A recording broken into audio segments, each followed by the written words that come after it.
In today's video, we're preparing the delicious dorayaki that have become famous worldwide thanks to Doraemon. They have a very tempting filling, usually made with red bean paste, but today we'll fill them with hazelnut spread. We are making a version without milk and eggs, and let's begin by sifting the flour and powdered sugar to ensure a uniform color on the dorayaki's surface.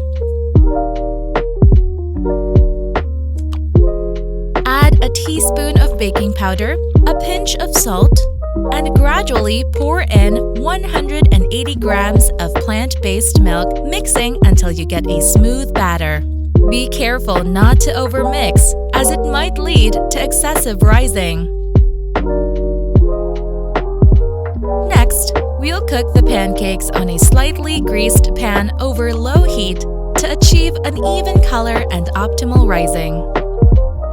Once you see small bubbles forming on the surface, it's time to flip the pancake.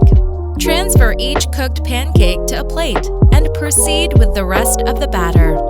Now, take homemade or preferred hazelnut spread and spread it on the less attractive side of one pancake. Press another pancake's less attractive side on top of the spread to sandwich them together. They should stick easily, but you can use a thin layer of hazelnut spread if needed. Once ready, cut them open to reveal the inviting interior. I hope you enjoyed today's recipe.